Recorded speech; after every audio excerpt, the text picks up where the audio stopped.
to another episode from Millennial X. My name is Faith Makabele and today we are in Kempton Park.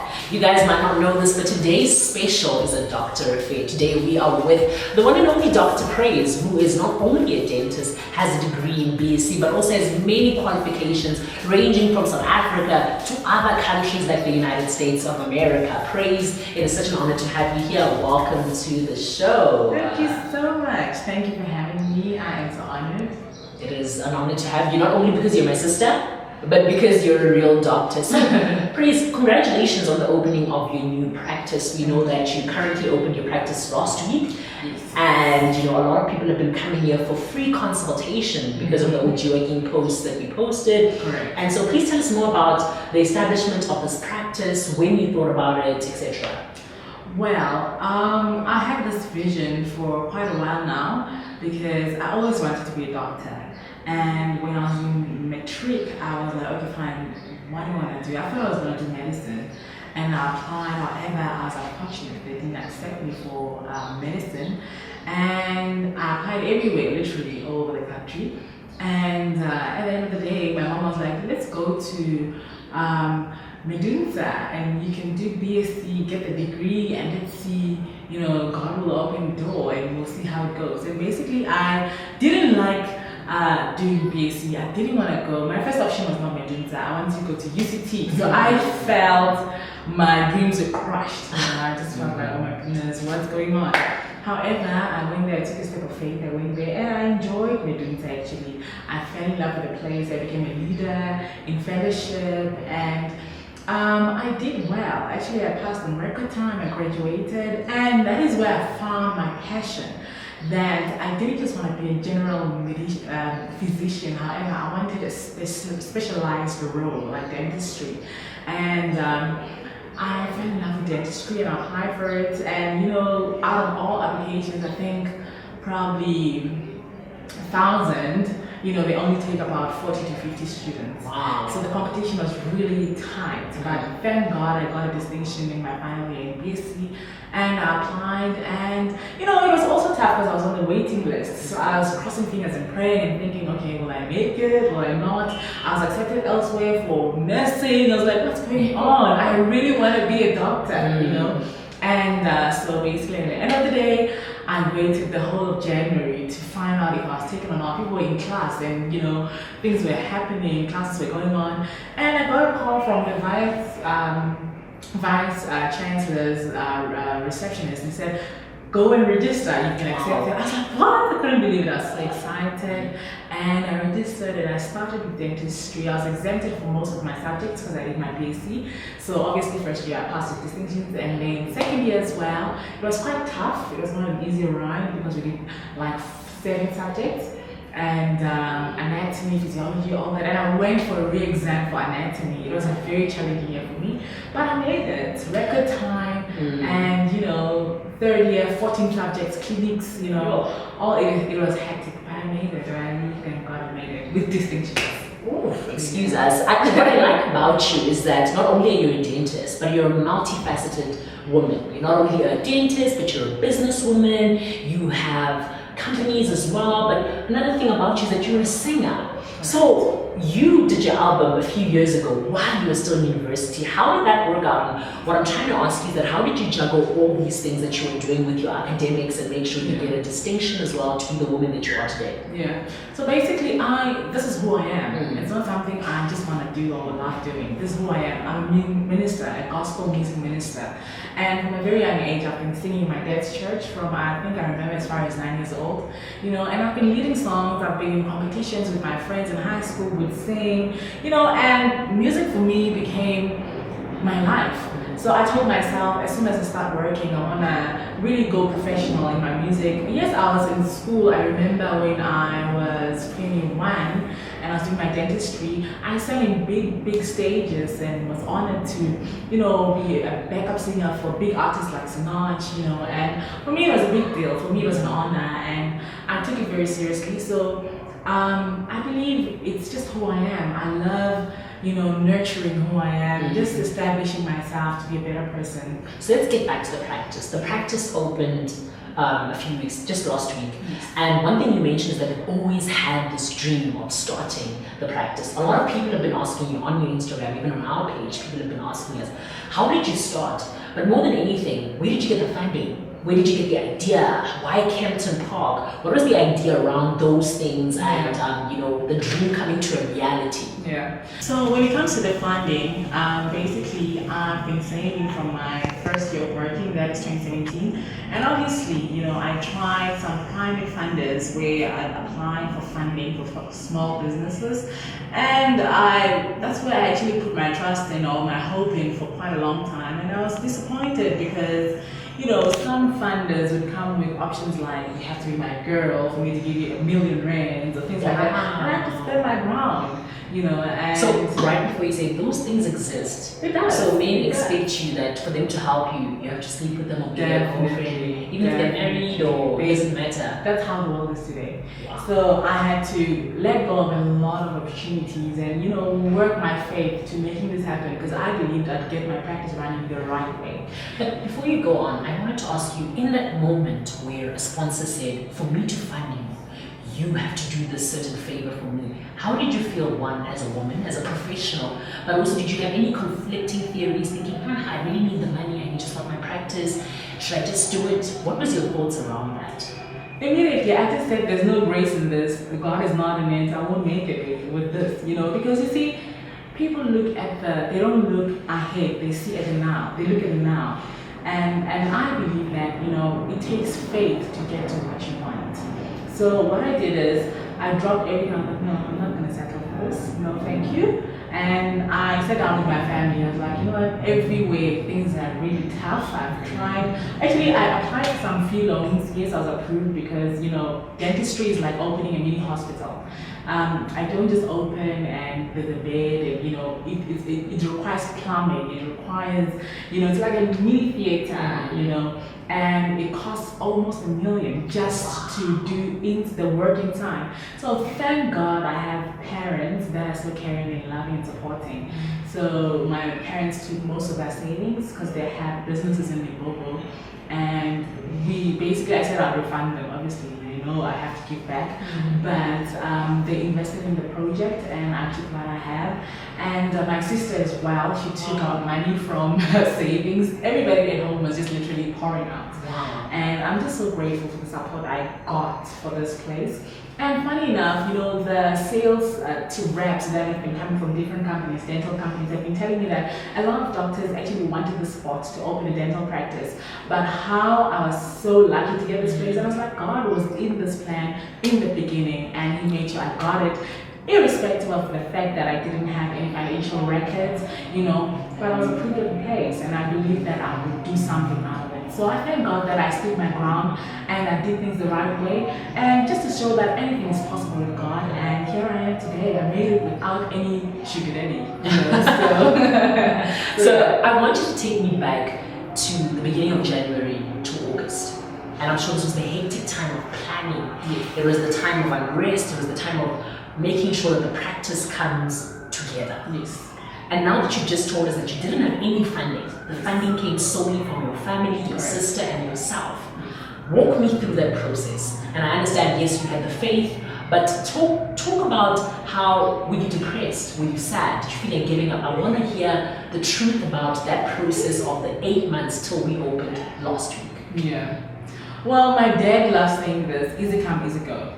So it took a lot of work and faith. Sometimes I wanted to give up. I remember crying one day. I called my mom, like, Mom, let's give away the shop. I think it was 3 months ago, right next to the climax of everything. I was like, let's give away the shop. It's okay. I can't do this anymore. Let me get a job somewhere. And what, you know, I remember in January, what made me want to start this year was because I was working for a certain practice, and, you know, as a clinician, I was being dictated to what to do. For example, if you're a financial person but you own the practice and I'm just a clinician, you can't give me options like diagnosis or treatment plans. I have that, you know, that power to do that. So when I came up with ideas for the practice to be better in my department, I'll be told things like, well, if you want to run this place, if you want to bring up your own suggestions, open your own practice.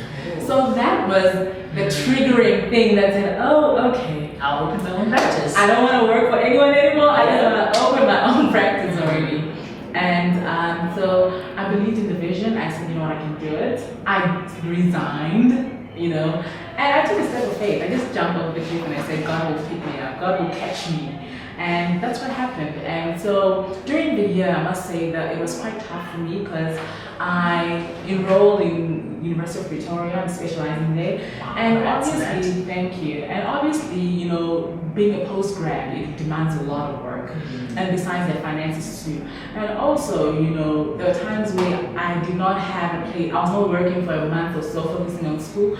And I really had to rethink things. Should I do locums again? What should I do? All my money is going, all my savings are going. I'm not bringing anything in time. And I was supposed to open the practice in March. However, God's delay is never God's denial. Definitely. All things work together. And I'm sure people were pressuring you. There was so much pressure. I remember in April I used to get calls, okay, can I come book? Can I come for a booking? Can I come clean? Can I come do this?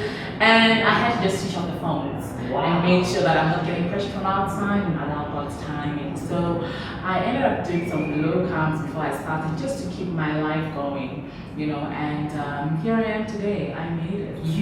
I made it. There were times where I shut myself from social media and, because life is real. I didn't wake up and here's the practice. Sometimes there were times where I was emotional. I would cry and feel like things are slow, too much money required. Why are things going this way? But I had to work my faith. Like I keep going back to God because it's not just all about me, but God takes the glory.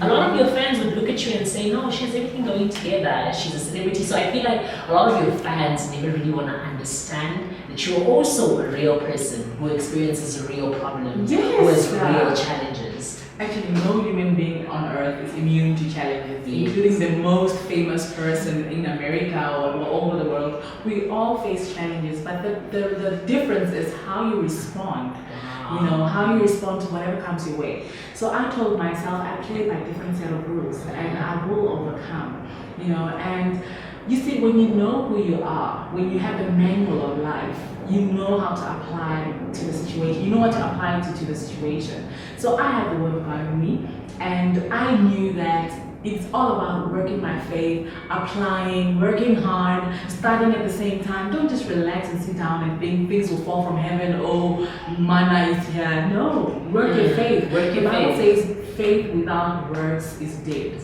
So I told myself, like, you know what, if it means that I have to hustle. I remember there were times where I go applying for locums, and this practice was like, we don't see people without bookings. I was standing at the gate, they couldn't even open for me. There are places where I was pushed away, people didn't want to see me. We face painful things in life, but I didn't let that stop me. But here I am today. Here you are today, and you're flourishing. You started a beautiful practice, and this is only the beginning. Like you said, you started last week. And so, just in conclusion of everything, we've talked about how challenges may come, how it's important to keep your faith, how it's important to make sure that you stay focused, how you make sure you keep your head in the game. And you obviously been a great example of being a multifaceted woman. You can be an entrepreneur, you can be a dentist, you can study, because currently you are literally an owner of a practice, businesswoman, but still at the University of Pretoria doing a postgrad. What is your advice to that person watching you today from all over, from YouTube, Facebook, Instagram? What do you tell them? That person says, and this is one of the questions they asked you. I want to start a business. I don't have funding. I don't know what to do. What should I do? Your final answer. Well, first of all, start by improving yourself. Learn how to write a business plan. Learn how to register a business first. Have a name. Have an idea. What do you love doing? What do you want to do? Have a desire. Have a plan. Have a passion. Write down that vision. That 5 years later you look down and say, wow, write a business profile, and start saving money. Start saving as little as 10 rands. Save. Wow. Save daily. I'm feeling a bit dragged because I don't save. You have to save. Okay. You have to save. Start saving money. Look out for opportunities where they fund small businesses, and it's very important that you have knowledge, you see, because many people run into businesses and you see, I would have said, okay, I've got enough degrees, I've got like 3 qualifications. I don't need to study anymore. I keep upgrading my knowledge. I went to the States and did short courses in aesthetics because, you see, I wanted to improve my skills and knowledge in dentistry because Africa is a little bit behind compared to America. However, I thought I can be better in South Africa. And I just told myself that, you know what, let me do business marketing with UNISA. Let me learn what business is all about. How will I run my practice? You know, basic things. Some things don't really need too much money. Right. But educate yourself. Put yourself out there. Go for seminars. You know, go for workshops. Know how to open a practice. What is it that you need? Or a business. Or, you know, learn how marketing. Today the world is on social media. Learn how other influencers are doing their marketing. You know, get ideas. Be inspired. Be around great people. Learn from them. And I'm sure you'll make it. So Dr. Praise, a lot of people talk about how I want to be a doctor, I want to be a dentist, I want to be this, but their marks don't qualify for it. I've always wanted to be a doctor, but I didn't get 5 distinctions. What do I do, Dr. Praise? Well, first of all, is it your calling? Is that what you're going to do? Are you doing it out of everybody's a doctor? You know, some doctors are not working, they're sitting at home. Yeah. So it's not about the title, it's about the passion. What do you love doing? And from there, you know, I didn't get 100,000 distinctions. How many did you get? I only got 1 distinction. And you're a dentist today. Wow. So you see, and other people, I know, I'm so embarrassed. But other people got 5. How much did you get for maths? Got 60 something. Ma'am, did you get 60 something? 68. Did you ever get a 30? No. So the thing is, people get distinctions and later in life they find themselves sitting at home. It's not about, you know, yes, I believe in excellence. In university, I got awards for distinctions, you're right? But what I'm saying is, don't let your failure stop you from reaching to your dream. Wow. So I got an average, everything was like 60s and 70s in 1 distinction. And when I saw that, I was so hurt. I thought, okay, no more doctor, I will make it. But here I am today. I climbed the mountain. I swam in the deep ocean. So what I'm saying is, I climbed. So what I'm trying to say is, in spite of the little mountains in your way, you know, the obstacles, face them, face those mountains, break them, and tear them into pieces, and go for what you're born to do, and you'll make it. Wow, okay. Yeah. So you guys have heard it from the one and only Dr. Praise. She's starting to get into a preacher zone now, but you guys need to make sure that you believe in yourself and always make sure that you believe that your shortcomings and your failures are not the end of you. Keep going for your dreams. Dr. Praise, it's been such an honor. Please let the people know when they want to consult with you, when they want to reach you, how do they do it? Where are we? How do we make sure that people get to you and come clean their teeth? Yeah. So basically, we are in Kempton Park, and the beauty about Kempton Park is we are 5 minutes away from the Old Tambo International Airport. So the whole world comes right here. So that's the exciting part, and that is why I chose Kempton Park. And we are at shop number 5, corner Langenhoven and Central Street at Kempton Shoprite Shopping Center in Kempton Park 1619. And if you want to call and make your booking, you can call our receptionist at 010-225-2033. That is 010-225-2033. And of course, you can also go to our website at www.pravomadentalclinic.co.za. You can make your booking online on Facebook, on Instagram, and you can email us on info@pravomadentalclinic.co.za. And of course, you can follow me on Instagram, Dr. Praise, Dr. Praise Macbeth, or you can follow Pravoma Dental Clinic. Thank you very much.